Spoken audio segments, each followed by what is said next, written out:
올해도 어김없이 34회 이제 공인중개사 시험이 23년도 이제 10월 28일에 이제 예정이 되어 있는데요. 예상되는 뭐 응시자 수, 합격률, 합격자 수치가 요 정도 될 것으로 예상이 됩니다. 최근에 몇 년간 응시했던 뭐 인원수 보면은 보통 뭐 30만에서 35만, 최근에는 40만 명까지 이제 보신 분들이 계시기 때문에 뭐 올해에도 유사한 뭐 인원들이 응시를 할 것으로 예상이 되고요. 또 그 중에서 합격률이 보통 이제 20%, 25% 정도 사이이기 때문에 40만 명의 그 정도 퍼센트를 따졌을 때 합격자가 한 8만에서 10만 명 될 것으로 예측이 됩니다. 저 같은 경우에도 이제 공인중개사 시험을 보고 나서 자격증을 취득한 기쁨도 잠시였고요. 이제 자격증을 취득을 했는데 소속 공인중개사로 뭐 일을 좀 시작을 해봐야 되는지 아니면은 사무실을 그냥 무작정 좀 오픈을 해볼지 그때 굉장히 많이 고민을 했던 기억이 나거든요. 실무 경험이 전혀 없었기 때문에 소속 공인중개사로서 어디 가서 좀 일을 배워보고 싶었는데 그때 당시에 제가 구직 활동을 할 때 일을 배워보고 싶은 사무실을 제가 찾지를 못했었습니다. 타 지역에는 있었는데 제가 있는 지역이랑 굉장히 멀리 떨어져 있어서 제가 조금 포기를 하고 과감하게 개업을 준비를 하게 됩니다. 뭐 개업을 하든 소속 공인중개사를 하든 각각의 이제 장단점이 있겠지만 사실 개업을 하는 부분은 제가 이후에 말씀을 드리겠지만 리스크가 굉장히 많이 높거든요.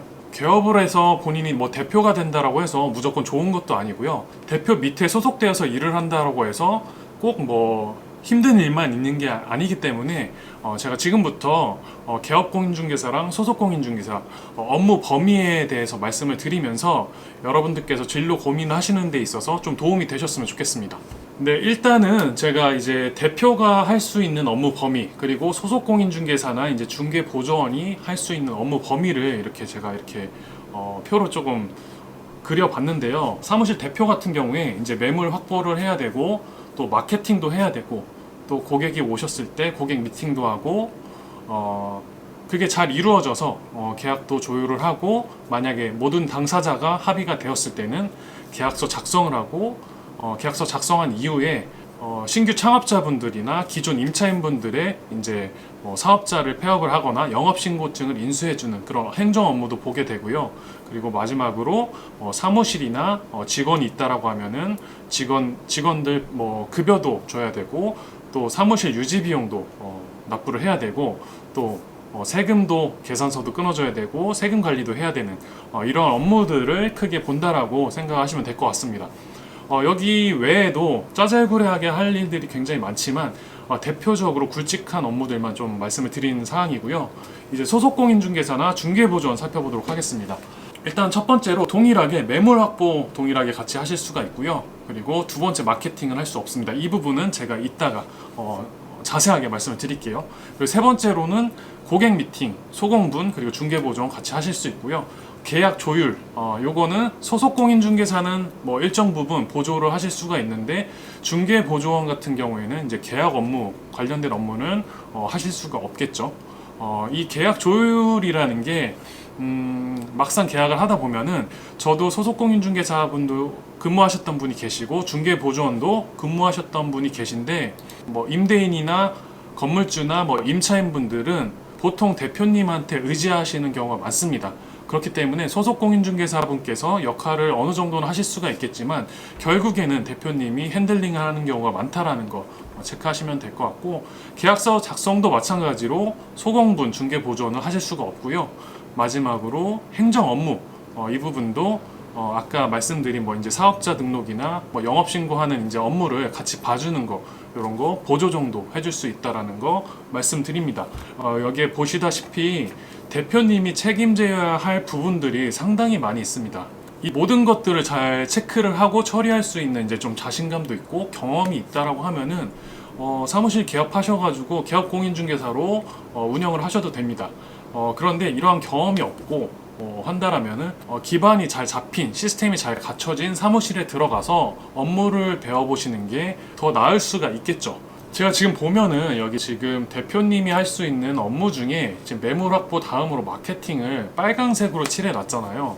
지금 대표님은 마케팅을 하실 수가 있는데 소속 공인중개사 중개보조원은 마케팅을 할 수 없냐 물어보신다라고 하면은 법적으로 현재는 소공분이나 중개보조원은 매물에 대해서 표시 광고를 할 수가 없습니다. 두 번째 페이지에서 지금 설명드릴 내용인데 중개 대상물에 대한 표시 광고 가이드라인이 공인중개사 법령에 이렇게 나와 있거든요. 표시 광고 보시면은 개업 공인중개사가 아닌 자는 중개업을 위한 목적으로 중개 대상물에 대한 표시 광고를 하면 안 된다라고 규정을 하고 있습니다.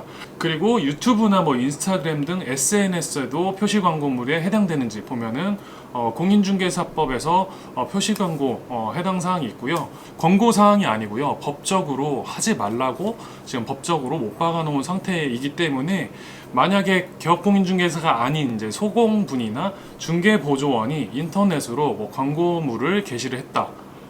이제 중개 대상물에 대한 표시 광고를 했을 경우에는 과태료가 많게는 500만 원에서 적게는 100만 원까지 과태료 처분을 받게 되어 있습니다. 제가 구청에 문의를 해본 결과 실제로 이렇게 이 전체 금액을 내지는 않지만 감경돼서 250만 원이든 100만 원이든 50만 원이든 이 정도 과태료를 처분받는 사례가 굉장히 많다라고 하니까요. 지금 공인중개사 공부를 하고 계신 분들은 내가 소속 공인중개사로 가거나 혹은 자격증이 없이 어떤 사무실에서 근무를 하게 될 때에는 표시 광고를 할 수 없겠구나라는 부분은 명심을 하셨으면 좋겠습니다. 그러면 개업공인중개사만 마케팅을 하게 되면은 소공분이랑 중개보조원은 일을 못하는 거 아니냐 이렇게 생각을 하실 수가 있을 텐데 제가 그래서 지금 업무 범위랑 책임을 이렇게 나눠놨잖아요. 사실 대표님이 모든 일을 본인이 다 잘하면은 굳이 소속 공인중개사나 중개보조원을 뽑을 필요가 없겠죠. 본인이 모두 다 계약을 하고 본인이 다 수익으로 거둘 수가 있으니까. 그렇지만 이제 개업공인중개사분 대표 같은 경우에는 모든 업무들을 본인이 다 왕성하게 활동을 할 수가 없기 때문에 제가 생각하는 바람직한 방향은 대표님은 마케팅을 집중적으로 공략을 하시고 소속 공인중개사는 이제 중개보조원분들 같은 경우에는 매물 확보나 고객 미팅에 집중을 하시게 되면은 서로 시너지 효과가 나게 됩니다. 근데 이때 반드시 소공분이나 중개보조원이 아무리 매물 확보를 잘 하시고 고객 미팅에 대한 이제 경험이 많다라고 하셔도 사무실에서 마케팅적으로 지원이 안 되는 경우에는 손님을 만날 일이 거의 없겠죠. 소공분이나 중개보조원분들 같은 경우에는 부동산 일을 배우는 거에 있어서 매물 종류에 따라서 어떠한 업무를 할지가 굉장히 달라지기 때문에 여러분들께서 취급하시고 싶은 매물을 먼저 선정을 하시고요. 대외적으로 노출이 아주 잘 되는 마케팅 능력이 탁월한 사무실인지를 꼭 체크를 하실 필요가 있습니다. 창업자 입장이 돼서 혹은 건물주 입장이 돼서 매물을 찾아보거나 매물을 내놓으시려고 하실 때 많이 노출되는 사무실들이 있으실 텐데 인터넷상에 어쨌든 노출이 많이 되는 사무실일수록 마케팅 능력이 뛰어나다는 거고요. 그러한 사무실일수록 찾아주는 고객님 그리고 매물을 내놓는 고객님들이 많을 가능성이 훨씬 더 높아지기 때문에 그러한 사무실에서 일을 하셔야지 여러분들께서 매물 확보를 많이 하시면서 대표님께서 마케팅에 집중을 하시고 그리고 또 고객 미팅까지 이루어지는 선순환 구조를 가질 수가 있습니다.